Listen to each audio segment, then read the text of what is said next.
Welcome or welcome back. I'm Steph. I'm the host of the Witch Wednesdays podcast, but today I'm going to be chatting all about grimoires and starting a brand new one.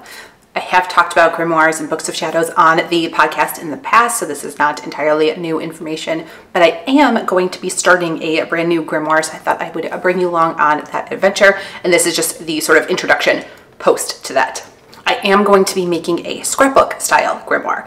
I had a guest on to chat about handcrafted grimoires and that sort of scrapbook style where you type things, print them out, and overlay them on pages in the scrapbook style where you have different layers and decorations. And I think that that is going to be a great creative outlet for me and more up my alley because I have what I call serial killer handwriting. Like, my handwriting is absolutely terrible no matter what I do. So I do not want to put the effort into making a super nice, pretty grimoire with all of the decorations and things, and then having my ugly handwriting in there. It's just, I have my ugly handwriting in plenty of my journals and things, and that's fine for that. But for making this like grand thing that I have planned in my mind, I would like it to look nice. So I am going to be printing, like typing things up and printing it out and making it look nice that way. But I wanted to show you how I start a new one and sort of what I'm planning for this to give you an idea and do sort of a blessing to get things started. I go with the word grimoire. You can use grimoire, books of shadows. They're kind of interchangeable.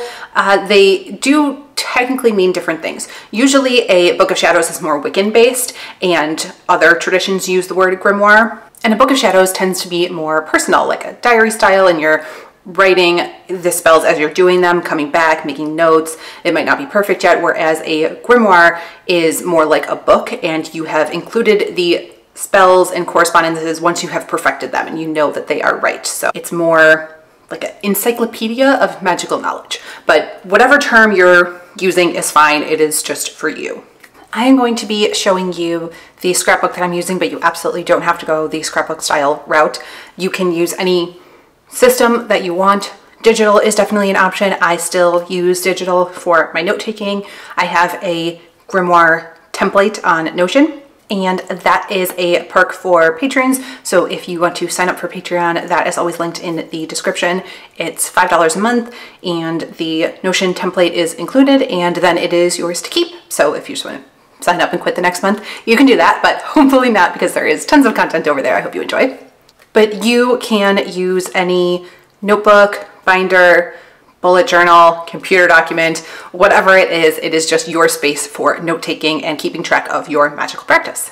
I really enjoy them, but I also think that they are very important and one of the things that I would consider necessary for a practice, because you are never going to remember everything that you learned and have done, and it's nice to be able to look back at that. First of all, just to see how far you've come and see how things change, but it's important in case you want to recreate a spell or you need to reverse a spell. You need to know exactly what you included and the words that you said in order to be able to undo those things. It's nice to be able to track your study, your dreams, your tarot card readings, messages you get from deities or spirit guides. All of those things are great for a grimoire.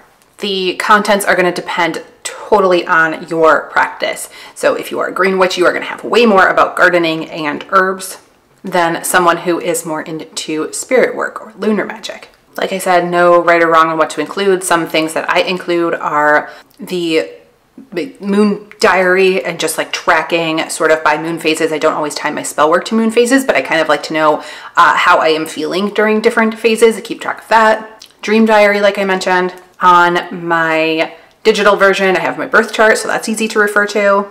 I have my tarot journal, so tarot study, but then also the different readings that I get, especially if they are for a longer term. So if I'm doing, you know, a year overview or a Sabbath to Sabbath, I like to write those down so then I can look back and see what they meant, if I read them correctly. This goes for other methods of divination as well. I track correspondences and of course spells, rituals, and recipes. So I am going to show you the supplies that I plan on using so you can get an idea of what I am going to be working on mostly in 2024. First up, I have this notebook here that has a little lock on it, and this is more for my note-taking, as in more of my works in progress. So when I am trying out a new spell, I change something up, I note that in here. It is just a nice way to be able to look back and see what's working, what's not working, what needs to change before I commit it to like a full grimoire. Like, yes, I know this spell works, it's tried and tested, goes in here first. And then once I know that it is working, it goes into the digital grimoire. This is another popular option. It's got the key on here that's attached to this strap. And then the inside are these like worn pages. So it looks very much like a traditional grimoire, just, you know, of a smaller size. And I actually do not use this one. I don't have a use for this one. So this is going to be part of the giveaway on Patreon. And I believe this is in October's giveaway. And here is the scrapbook for that scrapbook style grimoire that I am talking about, that I am going to be working on specifically next year, but I am going to be starting on that. I picked this up at Michael's. It is the standard. I think these are 12 by 12 size pages. There's quite a few in here. I know, like 50 pages something. So lots of them. I have little printouts that I'm planning on putting in here. So this is going to have a ton of space, something like 100 different spreads of something that I'm going to do. So it really is that like standard scrapbook style. Some of the things I'm planning on using, I have some highlighters here. I have the pens here. These are like sparkly. The ink comes out in the color of the pen, but then it is also got like an iridescent sheen to it. Glue stick for putting things down.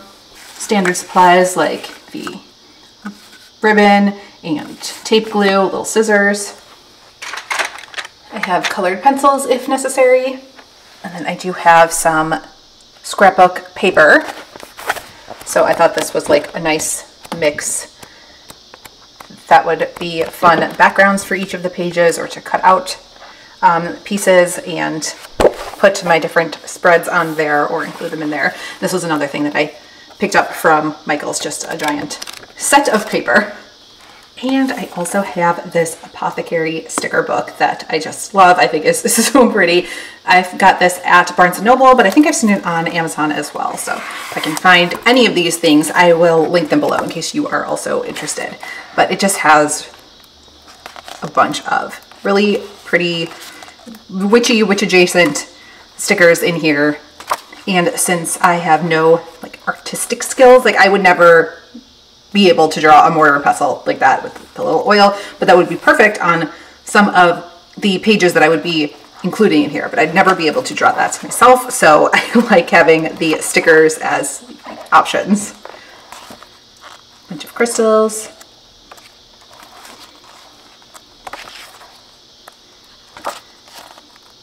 Tons of plants, just a lot of nice options in here to be able to include. So I highly recommend this if you are like me, where you're not very artistically inclined. You can, like I said, absolutely print things out, which is what I plan on doing for my handwriting, but you can also print out pictures as well and just tape those in. Yeah, I thought these stickers would be a nice addition to my book. And I am excited. I feel like because it is so many pages, it's going to be a very long project for me, but that's good. And it's like a good space for me to be creative and have a more hands-on creative outlet, because I really don't have any of those. My main hobby, I mean, is witchcraft, like doing spells, yes, but those take time and energy and not always what I want to be doing. Sometimes I want to be doing something that's like a little more mindless, but still hands-on. I think this is going to be a good option for that. So those are the supplies. I'm excited for it. I think there is a lot of power in beauty and creativity. It is sometimes something that's like pushed to the side. We don't spend as much time on it. It's not considered as important, but it's something that I still find a lot of power in. So I do want to incorporate that more into my witchcraft and my day-to-day routine. And I am looking forward to just the magic that is included in creating a book, because it's, like I said, everything from ink colors to, you know, if I want to dry and press any flowers in there. There are so many different ways to include magic in the creation from start to finish. So speaking of the creation and the magic, I am going to get into the setting up and blessing of a brand new book. My process for getting a new grimoire set up is, of course, to first cleanse it and then set up protections, which I usually do on the outside and then specifically on the front page. So first thing I did was to cleanse it because this came from Michael's, like I said. So there are a lot of hands that exchanged through to get from materials to finished product in my hands in my house. So you never know what kind of energy it came into contact with, and I would rather start with a clean slate. You can use any cleansing method you prefer. I've said before, incense is a popular one that I am not a fan of, and I usually will do water or pass things over a flame, but I didn't want to damage this outside cover at all. So I did a mix of an elemental and moonlight cleanse. We have a skylight up on our second floor here, which works out great for any sort of moon or sun related cleansings and protections. So I was just able to leave this out in the moonlight, and on the four corners here, if you saw my last video, which was the Sugar Muses unboxing for the Maybon box, it had these little tiger's eye, which is great for protection, elemental stones. So I decided to use these as elemental representations on each corner, but you can use crystals, you could use a feather for air, salt for earth. There are a lot of different correspondences that go with the four elements. So I just placed those on the four corners, and then I just have this crystal here in the middle to draw down that energy. And I sat with this for a while to send some cleansing energy into it and then left it overnight in the moonlight. Now for protection, a general protection over the whole book, I'm going to leave these same elemental tokens, and then I just have a tea light in this tea light holder. I have a protection oil here, and I'm just going to do a couple of drops onto the candle. And again, with each of these items, I'm going to hold this and let it know my specific intention for protecting the information that is in here from misuse, from incorrect information, from prying eyes that don't have good intentions, all of those things. And so I'm letting this protection oil know exactly what it is I'm looking for out of it. I also like cloves for protection and just this time of year, so I'm going to place a couple of those. And I'm going to go ahead and light my candle. As this burns down, I am just sending my energy in and letting it know that protection is what I am looking for. And again, all those specific protection details. And I will let that burn for a little while sitting on top, and then I'm going to start working on the first page, which would be like a title page, cover page. That would be when you first open the book, the very first thing that you see. And since tea lights do take a little while to burn, I'm going to just let that burn while I am creating that protection page. Here is the paper from my whole stack that I showed you that I'm going to be using for the first page. And I just like the colors, I like how it looks, I like the horse and the dragon and all of the books on there. To me, that represents my practice, fits in with the sort of overall theme that I am going for, and both of these are symbols of power and protection.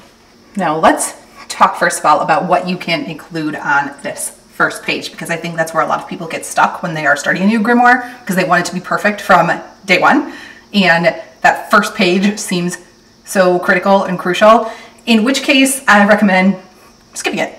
Just leave a front page open, or if you have the scrapbook style like me, do it on a separate piece of paper that you're going to slide into that plastic so you can change it if you want. So you're not tied, and if it's not perfect, it's not going to ruin your world or the book. But if you do want to have that page like this, there's a lot of different ways that you can go. A lot of people use it as a dedication or like protection page. So you could do a personal photograph of yourself. You could include your specific intentions for that book, especially if you have multiple ones. Like I mentioned, if you have something dedicated to just recipes as opposed to spell work, or if you have a book that is only related to Sabbath celebrations, you could include that information. You can do a general blessing. You'll see the sort of protection, general blessing dedication that I'm going to be using. If you have a specific religion that you follow, you might want to include the blessings that they outline, whether that is invoking a god or goddess. If you're Wiccan, including the Wiccan Rede. If you're not, you can still include any sort of ethics or rules, your own personal code of conduct, if that's something important to you. And you could outline your beliefs altogether as they stand right now, especially if you're going to keep using grimoires and starting a new one and then you feel your practice is changing, you start a different one again. Starting out each one with a page dedicated to where you are right now might be helpful when you are looking back. So that could be, you know, your beliefs, description of your spirituality, where you're at right now, like yourself and your practice, whether this is related to your solo practice, whether it's part of your coven practices, if anything is inspired by your heritage or culture, all those things could be included. If you are in a coven, they do sometimes have like an initiation ritual, and you might want to add that here. And then in general, you might just want to include anything that you find meaningful and invokes the idea of witchiness, empowerment, spirituality. So that could be a known sigil, a sigil of your creation, any sort of witchcraft symbol. There's runes, sacred geometry, a lot of options there. Pentagram, pentacle, your own artwork. If you're more of a words person, then any sort of quote that describes you or your practice. And then the last thing that always comes up, and not something that I ever do or recommend, is the idea of a table of contents. A lot of people want to start a table of contents on the first, couple of pages. And as you get further in your book, it's very hard to keep up with a table of contents just because you never know how many pages something is going to take. And then it kind of makes you not want to use the rest of the book because you feel like a section might not be done, but you want to be writing down something else.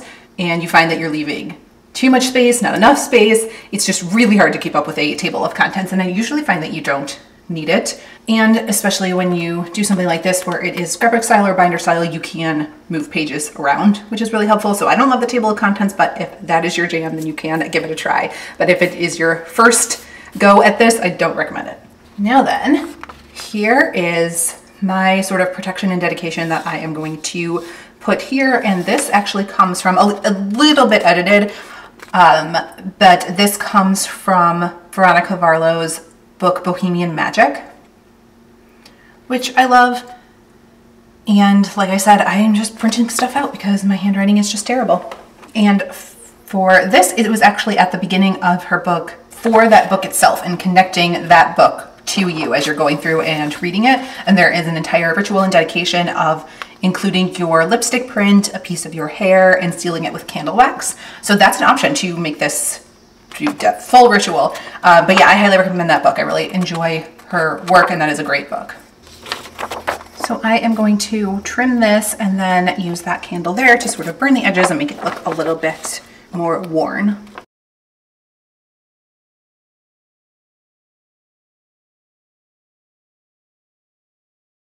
There's what my end result looks like. And hopefully you know without me saying to always practice fire safety. I have water over here. Always have a plan if the fire gets out of control. And I'm going to stick it down with this glue tape.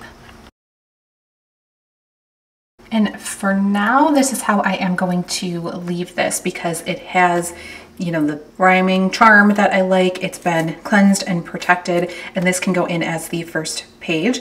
And then as I feel called or like I want to, I can include different elements on this page.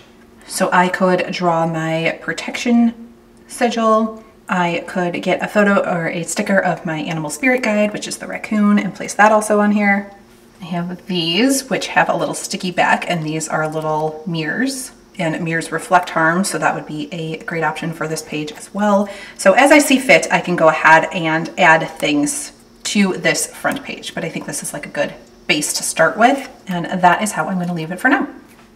So that's everything. I hope you enjoyed, got some ideas for your next grimoire. And like I said, if there is anything that I can particularly find, I will have that linked down below in case you wanted to check out some similar supplies to make your own. That is everything that I have for this video. I will see you next week.